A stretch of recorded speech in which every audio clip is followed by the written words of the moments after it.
Hi, I'm Alyssa Aurelio, Student Council President. And I'm Kevin Casey, Senior Class President here at Carl Sandburg High School. And we're here today with the Mayor of Orland Park, Mr. Dan McLaughlin. Today we're going to be talking a little bit about what he does. All right, Kevin and I are very active students of Student Council. We go to a bunch of meetings every month. What kind of meetings do you go to? Well, I also go to a lot of meetings in a month, but we have our regular board meetings the first and third Mondays of the month. Those are the meetings where we make decisions about the village. There's numerous special meetings that come up when there's a problem or an issue. The staff will ask to meet with me. Maybe a local developer or business person will ask, or even a neighborhood, representative from a neighborhood that's got a problem. So there's a lot of special meetings. Then different times of the year, like right now, we're going through our budget process. So we have probably a dozen meetings that the board and the staff get together and talk about our budget for the coming year. So. Wow, you're a busy guy. So what's your typical day like? Well, my average day is kind of nonstop. I actually have a full-time job besides being mayor. So I get up early and leave for the north side. My office is up near O'Hare Airport, where I am the executive director of the Builders Association. So I spend all day at the office and have meetings there as well. But then I usually come home in the neighborhood of 5:30, and then start doing village functions and meetings and that kind of thing. Okay. How do you manage to balance all that? It's kind of nonstop. You don't sleep a lot. Okay. So, we don't either. Sounds like the life of a high school student. There we go. I can relate. Gotcha. Sounds good. Well, on top of all that, I heard that this year you're the chairman for the Metropolitan Mayor's Caucus. What is that like? Well, yeah, this year I am the mayor. It alternates every year. Different mayors take over, but this year I was chairman. It's a very interesting group. You have 274 mayors from northeastern Illinois that were brought together several years ago as an organization to try and solve and work on regional issues. Okay. So it's very interesting, and learn a lot from the other mayors as well. So. Okay. That's good. But you know what, I just realized I have to be at the Performing Arts Center in a couple minutes for the State of the Village. Oh, okay. Oh, all right. Want to join me? We'd love to. Good. And while we're there, would you mind if we introduce you? Oh, that'd be great. All right. Yes, Well, let's sounds head down great. there. All right. All right. Thank you.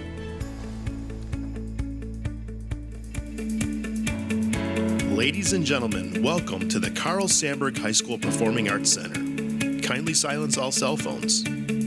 Please welcome Student Council President Alyssa Aurelio and Senior Class President Kevin Casey.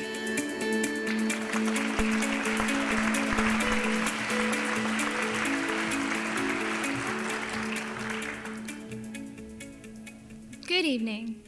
Mayor Dan McLaughlin and his wife Pat have 4 adult children, 2 daughter-in-laws, and 1 son-in-law. The McLaughlins have lived in Orland Park since 1979, and he's been mayor since 1993. He's been the mayor longer than we've been alive. Mayor McLaughlin serves as the executive director of the Builders Association, representing general contractors in the Chicago area. He has served on the Orland Park Village Board for 31 years, 8 as a village trustee, and the last 23 as a mayor. He is a member of the U.S. Conference of Mayors, the Metropolitan Mayor's Caucus, and the Southwest Conference of Mayors. The U.S. Conference of Mayors has honored Orland Park and Mayor McLaughlin 5 times for the Village Innovative Programs. The most recent award was the Outstanding Achievement City Livability Award in 2015. The late Cardinal Francis George presented Mayor McLaughlin with the Rerum Novarum Award for Government, and the mayor received the Business Champion Award for Excellence in Government from Moraine Valley Community College. The mayor's push to create a transit-oriented development for downtown's Orland Park has received a lot of recognition. Orland Park was the first community to be named Village of the Year by the Home Builders Association of Chicago, and last year, DePaul University's Chaddock Institute for Metropolitan Development awarded Orland Park the Municipal Development Award. Please welcome Orland Park Mayor Dan McLaughlin.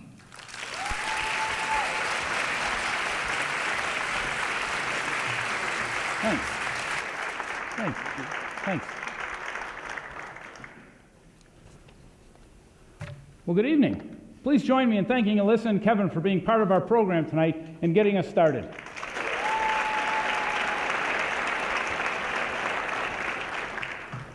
Welcome, and what a great program our staff with the folks at Carl Sandburg High School have put together for us tonight. I hope you enjoy the program, but more important, I hope everyone leaves tonight knowing a little more about the village, and I hope you feel as good as I do about all the good things taking place. Before we go any further, I am pleased to introduce Sandburg's a cappella group, Eloquence, to sing our national anthem.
Thank you. Great job. I can't tell you how impressed I am with all the students here at Sandburg and how excited all of us are at the village for having so many students involved in our program tonight.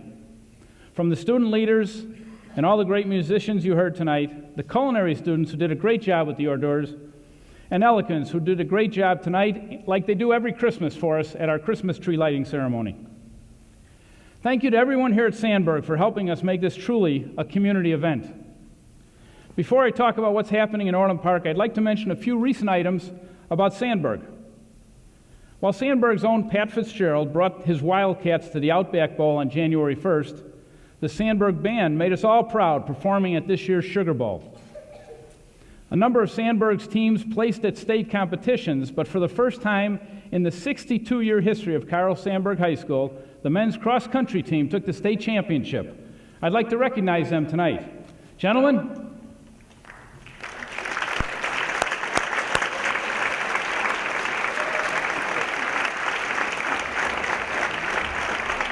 please congratulate the Class 3A Illinois High School Association cross-country state champions.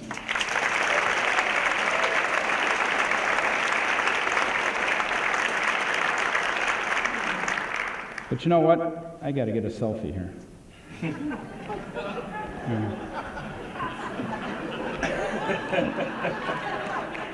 Thanks. Congratulations. Thank you. Congratulations. Thank you very much. Congratulations. Congratulations. Oh. Apparently they don't trust my pictures. All right, thanks. Yep, thank you.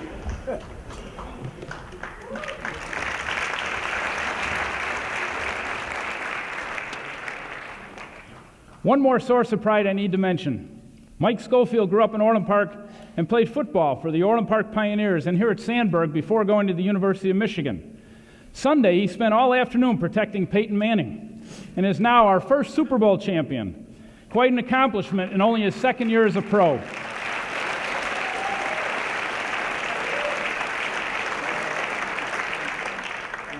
I would like to thank the village staff that put their hearts and souls into planning our program tonight and are probably more nervous than I am. Many people helped, including Joe Lamargo, Lynn McQuarrie, Margie Owens-Klotz, and Abia Zigar, but I'd like to give a special thanks to Jill Hodge. Jill is a unique combination of the Energizer Bunny and a drill sergeant. She did an outstanding job coordinating tonight's event. While I'm thanking people, I'd like to thank the Orland Park Chamber of Commerce. For more than 20 years, the Chamber hosted our annual State of the Village message at their breakfast or lunch programs. They always did a great job, and they helped again tonight. But together we decided that this should be more accessible to the public and that holding it in the evening was the best way to do that. As I transition from thank yous to introductions, I'd like to start by introducing my wife, Pat, and thanking her for all her help and support, but mostly her patience for 33 years.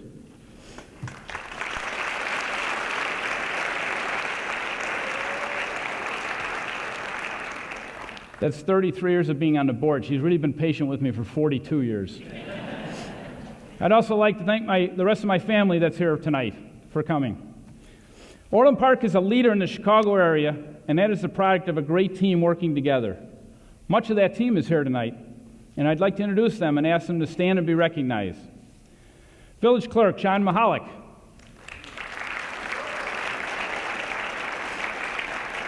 Trustee Kathy Fenton. Trustee Jim Dodge. Trustee Pat Guerra. Trustee Dan Calandrello. Trustee Carol Ruzick. And Trustee Mike Carroll. This is a great team to work with, and I think we've accomplished a lot working together in Orland Park. Now, I always like to, at the chamber breakfasts and lunches, I introduce the staff as well, the department heads, because as citizens, you should know who the department heads are as well, but I also like the opportunity to thank them publicly for an outstanding job that they do. And most of them are with us tonight, so I'd like to introduce the village manager, Paul Grimes.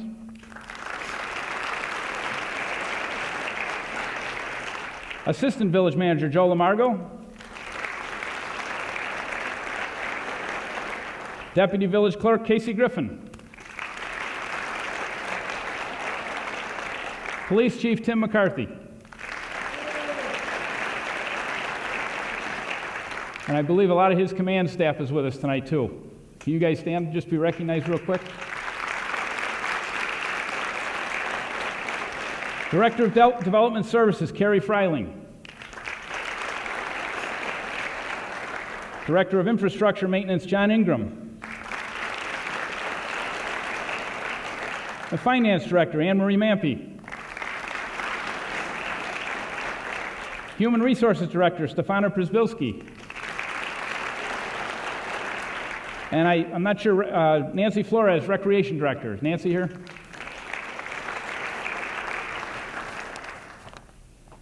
I'd also like to introduce a few other elected officials that are with us tonight. You know, we all work as a team to help the community. State Representative Fran Hurley. I know she's here. And Kathy Hilton for representing State Representative Margot McDermott. And we're in School District 230's Carl Sandburg High School, and many of the School District 230 board is here as well tonight. Susan Dalton. Oh, you're sitting together. Okay, that's easy. Dennis Ryan. Rick Nogel. Melissa Gracias. Tony Saratori. And District 135, Laura Berry. And Dave Shalaby. We also have Dean Casper here from District 146. And the Library Board, Chris Barcelona, one of the trustees on the Library Board.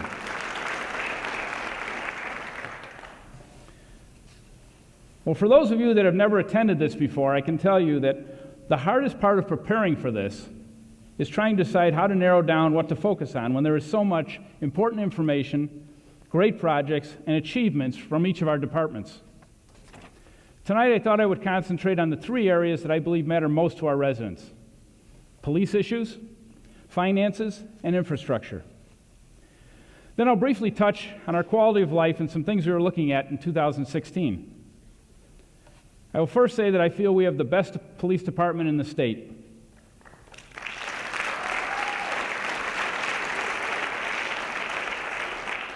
Over the last 2 years, police all over our country have been getting a bad rap.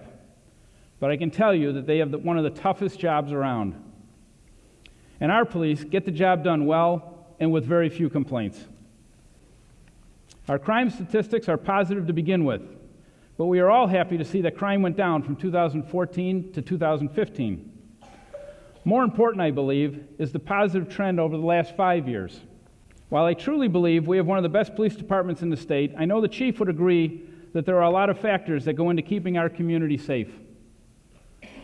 I think the village board's commitment to our police department is evident in the funding of continuous improvements to our technology, training, and community policing programs. The chief has been instrumental in new programming and community policing like our Trailers in the Parks, Coffee with a Cop, Crime Alerts, the annual National Night Out Against Crime, the Citizens Police Academy, beat meetings, and bicycle patrols, to name just a few. I mentioned this last year, but I think it's worth mentioning it again. We created a retail detail that has done a great job policing Orland Square and all of the other retail centers in town. And because of this unique approach, we have one of the safest shopping districts in the Chicago area. And we just received a very complimentary letter from the management of Orland Square talking about the great job our police did this Christmas season. These are all part of the silver lining. The cloud on the horizon is the increase in involuntary committals, as there are less and less resources from the state for mental health issues. In addition, the use of drugs and overdoses has continued to climb. However, in both cases, we are not sitting still. Our police are getting special training in dealing with mental disorders and created a crisis intervention team to better handle these special cases. And my office with the police department started what is now known as OPSAF, Orland Park Substance Awareness Forum. We have gathered representatives from several school districts serving Orland, clergy, representatives from Silver Cross and Payless Hospitals, police and fire representatives, drug counselors, the Orland Township Youth Service, the Bridge Teen Center, and other key community leaders. The mission of the Orland Park Substance Awareness Forum is to bring together a multidisciplinary group of community stakeholders to initiate, develop, and establish community-wide sustainable resources and support for those persons and their families dealing with substance abuse and addiction. Our goal is to create awareness, provide resources and information of all the agencies that support the Orland Park community. This is an amazing group of dedicated and passionate people with a tremendous amount of experience dealing with the drug problem from many different perspectives. You will soon see information on a new website OPSAF is creating that will be informative and helpful and will include resources for those dealing with substance abuse and recovery. OPSAF hosted the movie Anonymous People at Marcus Theaters in September with more than 250 attending, and we are hosting an important panel discussion on March 1st here at Sandburg with experts addressing the issue of what to do if you suspect a loved one is abusing drugs or alcohol. Lastly, the unfortunate reality is that police departments and communities around the country need to prepare for the worst. Our police department has been conducting active shooter drills in our schools and produced an active shooter video, in addition to publishing a 52-page booklet for best security practices at houses of worship. I am very proud of the police department we have here in Orland Park, and I hope you are as well. You have no doubt heard about the financial problems of many governments, especially the state of Illinois. Well, I have good news and bad news for you. I will tell you that this village board has been good stewards of your tax dollars. We have had balanced budgets for the last 23 years, and 11 of the last 14 years we've been able to offer a rebate to our homeowners for a total of $37 million. But do you know where your taxes go? Only 7% of your tax bill goes to provide all of your village services, including parks and recreation services. Unlike many other towns, we do not have a park district. The total annual budget for the village is $144 million. Of that, our property tax levy is $13,426,000 and has remained flat for the last 5 years. The largest portion going to salaries, but 20% going to capital improvement projects improving our village. An interesting point when mentioning salaries. 23 years ago when I started as mayor, we had 350 full-time employees. We have seen 23 years of growth in residential and commercial development, and yet last year we had 275 full-time employees. Becoming more efficient with cross-training and investing in technology along with some contracting and part-time help allowed us to control our pension liabilities and overall costs. The Government Finance Officers Association recommends that local governments, at a minimum, maintain an unreserved fund balance in the general fund of no less than 5 to 15% of general revenues or expenses. We have maintained 20% reserves even over the last several years and the down economy. In short, we are controlling our expenses, balancing the budget, maintaining healthy reserves, while continuing to maintain services and provide capital improvements. We have a AA1 bond rating from Moody's and a AA plus bond rating from Standard & Poor's. And we are still giving rebates while keeping our property tax levy flat. So now the bad news. Springfield is not doing quite as well. As dedicated as we have been to our financing goals and standards, and will continue to be, Orland Park, like every other city in Illinois, is extremely concerned with how Springfield will decide to solve their problems. If Springfield follows through on any number of proposals being talked about, municipalities around the state, including Orland Park, will suffer tremendously. When it comes to infrastructure, I want to start by saying LaGrange Road will be complete, really.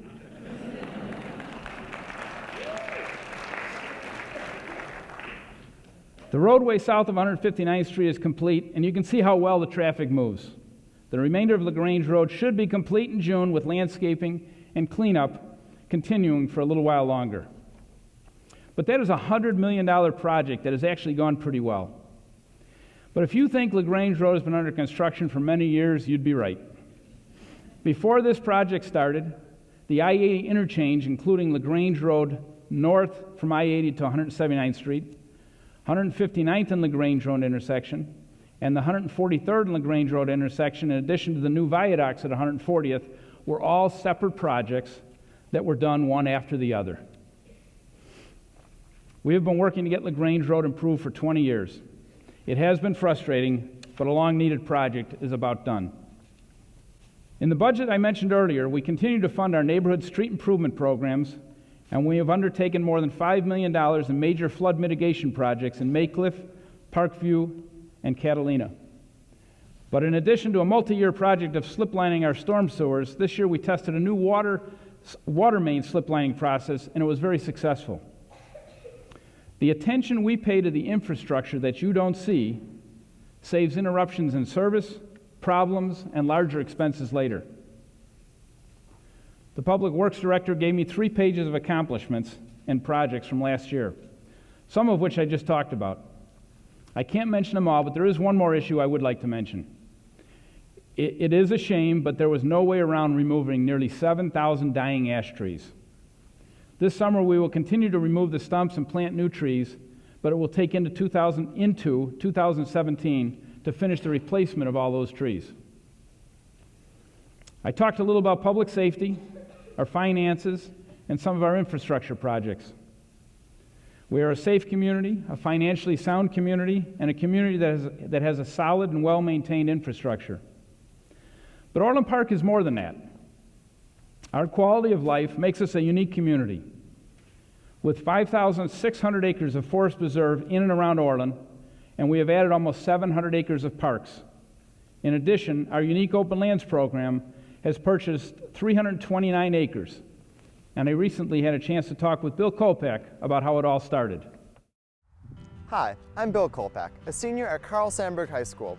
I'm at Stellwagen Farm, joined by Orland Park Mayor Dan McLaughlin to discuss the Open Lands Commission. Mayor McLaughlin, my first question is, can you explain how and why the Open Lands Commission was established? Sure. Quite frankly, Orland Park was going through a boom of housing projects and commercial development, and I hated to see all this great-looking property lost forever. Didn't want every inch of Orland Park built on. So the idea was, how do we save some property? We already buy parks in neighborhoods, and we're surrounded, fortunately, by forest preserve districts, so it makes for a great quality of life in Orland. But how do we save some of these properties before they're all built on? And that's the idea of the Orland Park Open Lands Commission, was to figure out how do we start saving these, identify which ones are worth saving, and that's kind of how it got started. So right now we're at the Stellwagen Farm. Can you please elaborate on the history of the farm as well as other farms the commission has purchased? Well, the Open Lands Commission, since we started, has purchased not quite, but almost 300 acres. And of those three pieces of property are farms. So Stellwagen Farm is the biggest one. It's 60 acres. It was started, a family farm started in 1860. So it's got a lot of history here. You can see there's a lot of outbuildings, so it's really kind of a neat opportunity for us to not only save the open space, but save a historic family farm and make it available to the kids to see how farming was done. Eventually we want to do a living history farm here. So that was kind of the idea behind this piece of property before it was sold for development. I mean, this really right now could be hundreds of households or hundreds of rooftops, and this is just so much nicer, you know? So in total, are those 300 acres just a farmland, or are there additional properties that make up the Open Lands Commission? No, there was 3 farms, this one and the Schumach farm on 139th and 110th Avenue. Then there was the Boley farm right in the middle of town on 151st Street, which is another 100-year-old family farm. And, but then there's several other small parcels that just made sense to buy before they were built on.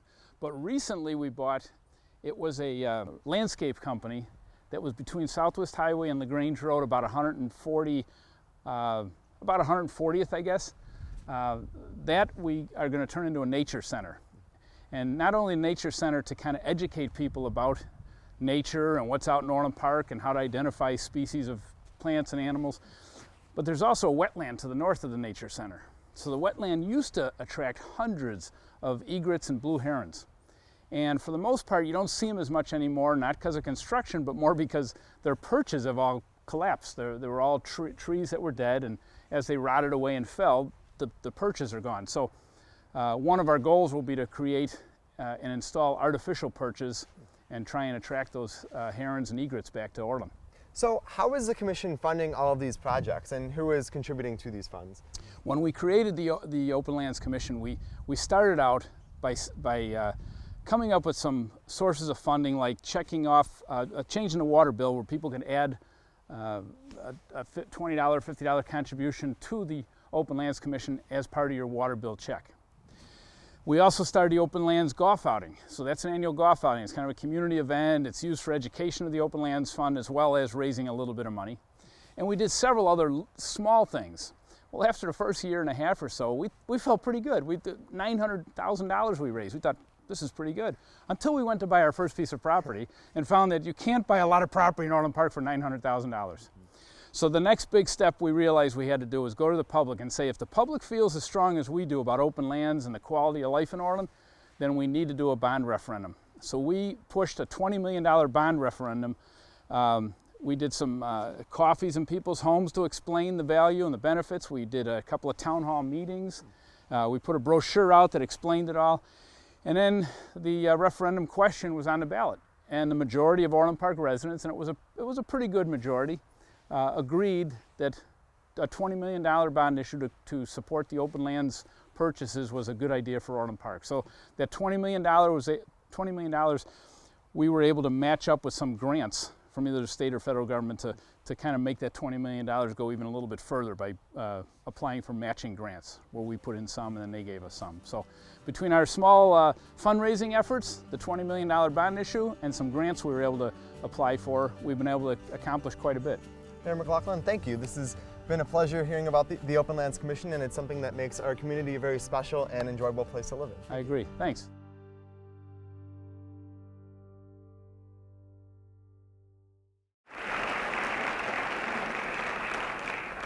I will add that the Open Lands Program is one of the major components of a much bigger sustainability effort on the part of the Village of Orland Park that we're proud of. Over the years, we have added more and more to our recreation program offerings and our community events. A long-standing goal was to provide Orland Park residents opportunities to stay right here in Orland Park, and I'm very proud of the increase in quality opportunities for families to spend time together. I think everyone is familiar with our Taste of Orland, which had over 45,000 attend last year. Make sure you go through our recreation program book and our seasonal event flyers. I think you'll agree there is something for everyone. Well, it wouldn't be a report on Orland Park without some discussion on new development in our downtown. Existing residential sales were up 10% in 2015, and prices are increasing as well. Permits for new residential construction was up in 2015, with 139 permits issued for a total of $47 million. But the more interesting number is the total dollars of private investment over the last 3 years.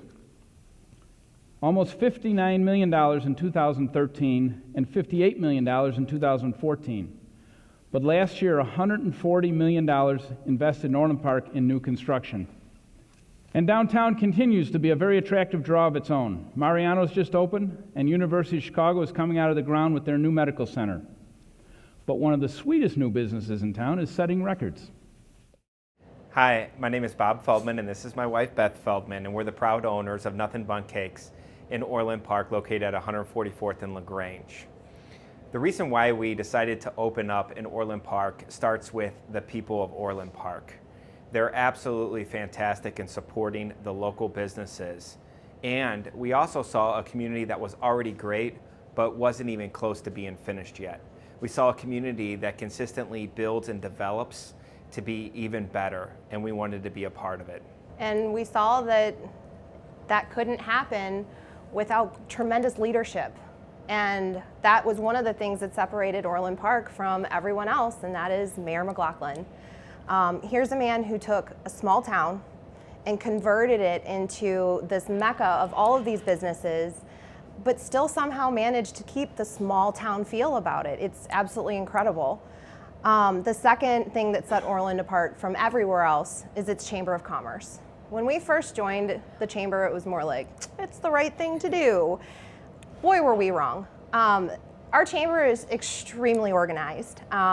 They are so well executed in everything that they do, and it's made up of these amazing individuals that genuinely care about us and our success, the way a family would actually care about our success. It's just been an absolutely incredible journey for us here. Yeah, since we opened our store a little over a year ago, we've become the #1 store in the state of Illinois, and we are one of the top stores in the entire nation. So to us, there's nothing but Orland Park. Boom. Boom.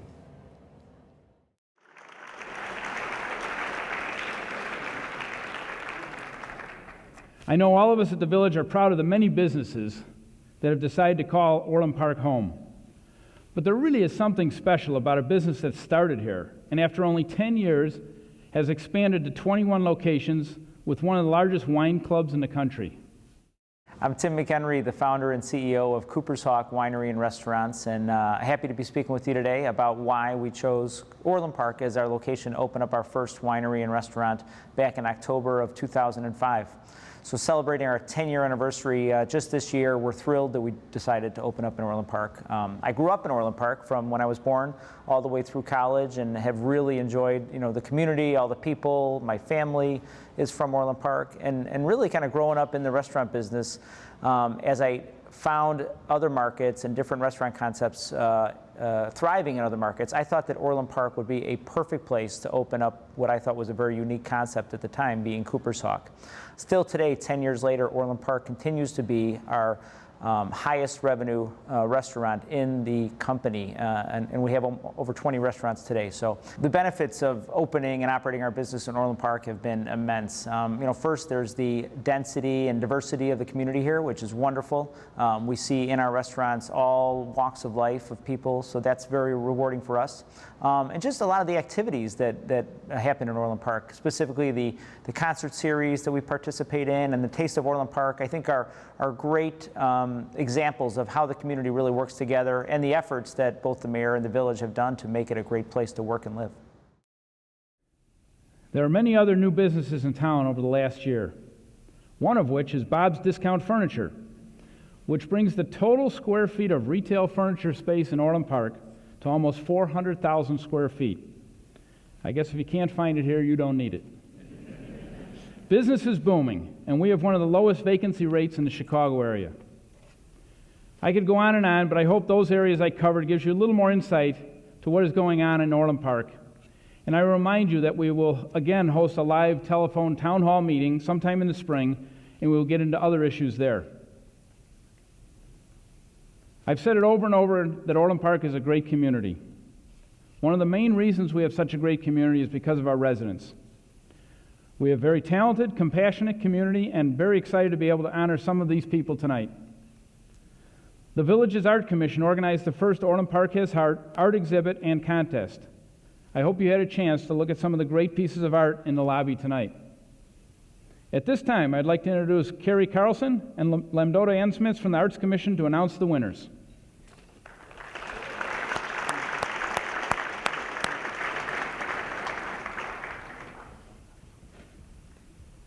Thanks. Good evening. My name is Carrie Carlson. I'm a member of the Orland Park Arts Commission. To celebrate the spirit of kindness and community in Orland Park, Mayor McLaughlin sponsored an art contest entitled Orland Park Has Heart. Many talented local artists submitted a variety of pieces. They were juried based on artistic merit and specifically their connection to the exhibit's theme of kindness and community in Orland Park. The Arts Commission also hosted a collaborative art project which consisted of linoleum block prints available for individuals to watercolor. They were collected and the final artwork is on display in the lobby here tonight and will become part of the Cultural Center's permanent collection. Thank you for those who participated. In the ages 17 and under category, the winners are, in third place, Sydney Warnick. Are we giving certificates out?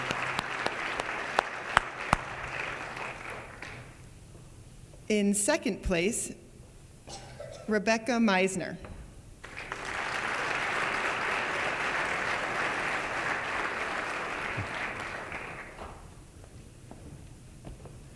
Congratulations, good job.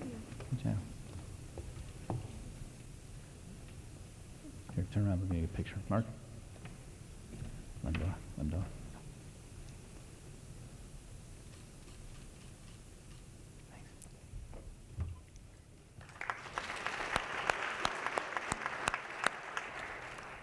And in first place for ages 17 and under is Juliana Trinka.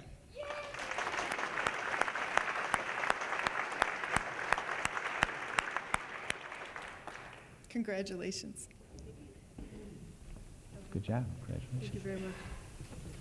Thank you. Take a picture here.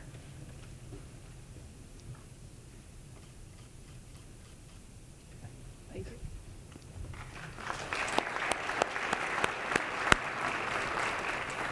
In the 18 and over category, the winners are, in third place, Dorothy Trahey.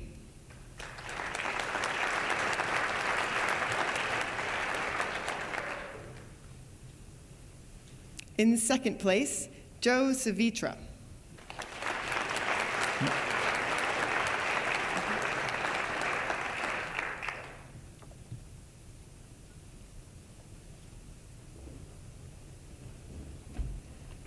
Good job. Thanks. Thank you, appreciate it. Yeah, let's take a picture.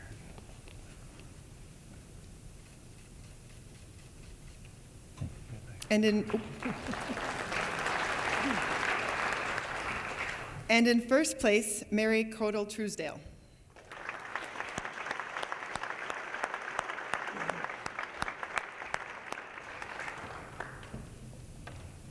Congratulations. Thank you. Thank you.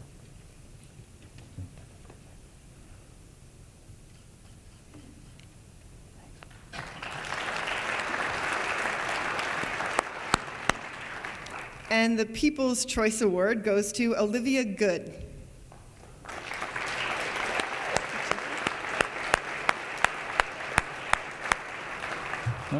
Artists of everyone, thank you so much for your participation, and we look forward to the second annual Orland Park Has Heart Art Contest. Thank you. Thanks. Thanks.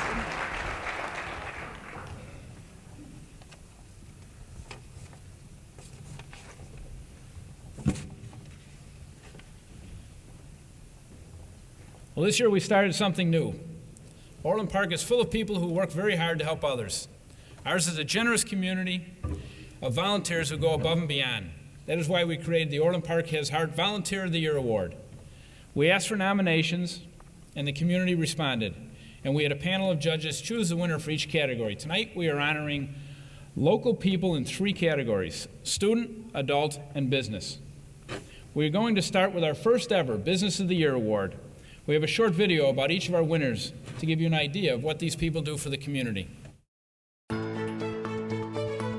When the Kozielinski family opened Orland Chateau at 14500 South LaGrange Road in January 1975, the population of Orland Park was less than 10,000 people. Orland Square opened a year later in 1976, and the village's tremendous growth was on the horizon. In the 1970s, Leo Kozielinski opened the chateau early on Sundays to host masses from St. Michael because the church was so crowded for the 10:30 Sunday Mass.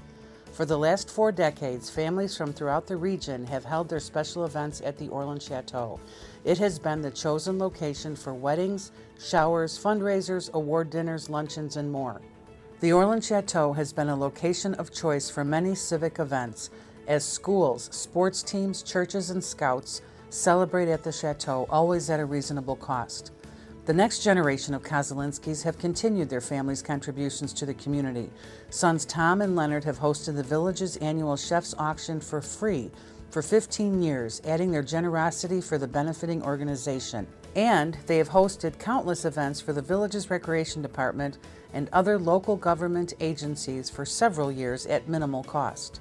With its newly renovated foyer, banquet room, and outdoor terrace, Orland Chateau continues to be a premier choice for all types of gatherings for families and not-for-profits. We thank Orland Chateau and the Kozielinski family for being an active, generous member of the Orland Park business community. Congratulations to the Orland Chateau for being the inaugural Orland Park Has Heart Business of the Year.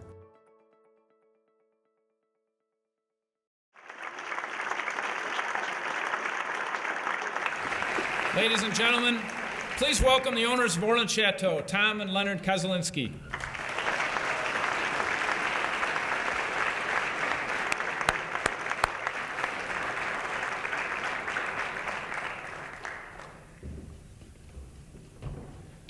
Congratulations. Thank you.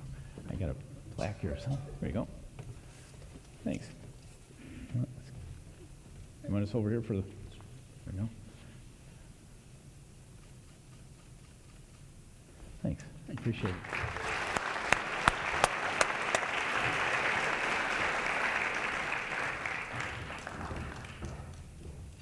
Our next category called for an outstanding adult who generously gives their time and talent for others. Watch our next video.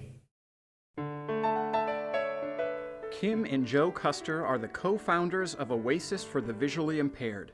They have a passion for serving, teaching, and ministering to adults who have vision impairments. Kim and Joe are both visually impaired and want to help those coping with sight loss. Kim is legally blind and Joe is totally blind. Kim holds a master's degree in blind rehabilitation teaching from Western Michigan University, and Joe has a great ability to find and provide blindness-related resources. Kim and Joe created Oasis at the Orland Park Christian Reformed Church 20 years ago as a support group for adults coping with sight loss. The group became a not-for-profit organization in 2003. The Custers provide services at Oasis and manage the non-profit organization. The support group meets at the Orland Park Christian Reformed Church twice a month. At the meetings, they discuss how to cope with sight loss, and Kim teaches workshops that include adaptive techniques for daily living skills. Joe provides a number of other resources for group members. Lives are transformed at Oasis because adults enter feeling hopeless and leave feeling encouraged and not alone in their journeys. Kim and Joe share the love of God with the visually impaired and offer encouragement because God is with them each day as they cope with sight loss.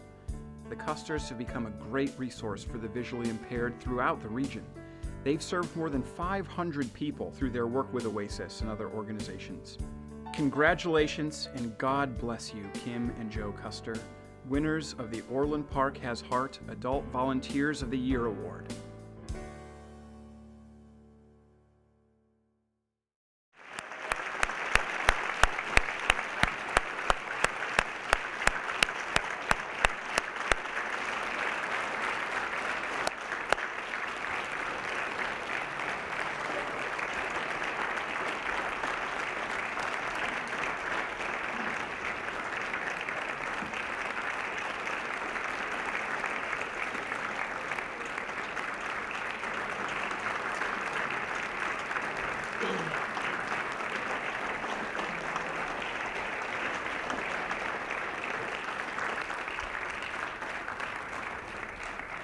Thank you. Congratulations. Thanks. Appreciate everything. I'm going to take a quick picture here. There we go. Ready?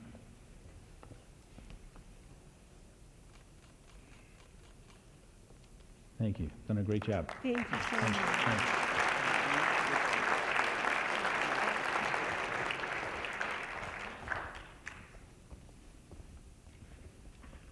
I will add that it's nice that so many people from OASIS are here tonight to support the Custers.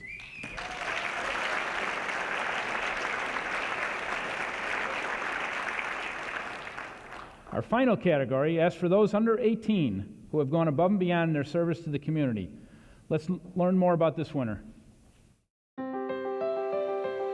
Brooke Doman of Orland Park is a senior at Sandburg High School, where she is involved in a number of activities. She has served on the Superintendent's Advisory Board for 4 years and was freshman class president for Student Council. She was a member of the Interact and Rotary Clubs sophomore and junior years and played softball and basketball freshman and sophomore years. Brooke has worked at McDonald's, Chili's, and currently works at Smith Crossing Retirement Home. And despite being very involved in extracurriculars and having part-time jobs, Brooke found the time to volunteer a total of 497 hours at Alden Estates Rehabilitation Center in Orland Park.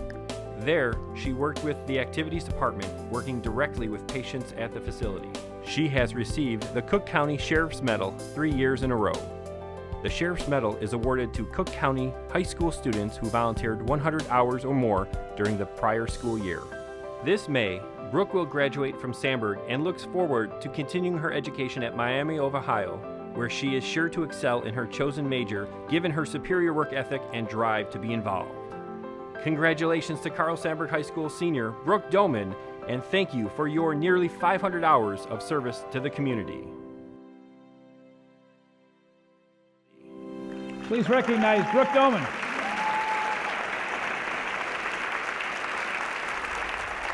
Thanks.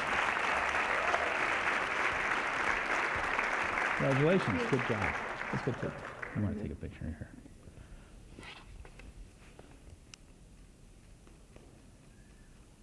Thanks. Thank you. Congratulations. Thank you.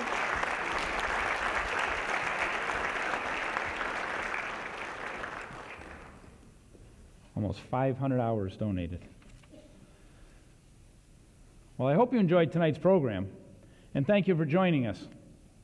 And thank you to everyone here at Sandburg, especially Superintendent Jim Gray and Principal Deb Baker. I got to tell you, I'm going to have to pick up the pace for Orland Park to keep up with what Sandburg's doing. You guys do a great job, and we really appreciate your help tonight with this program. I'd like to congratulate our Orland Park Has Heart winners. Ours is a great community, and tonight you've seen a few examples of why.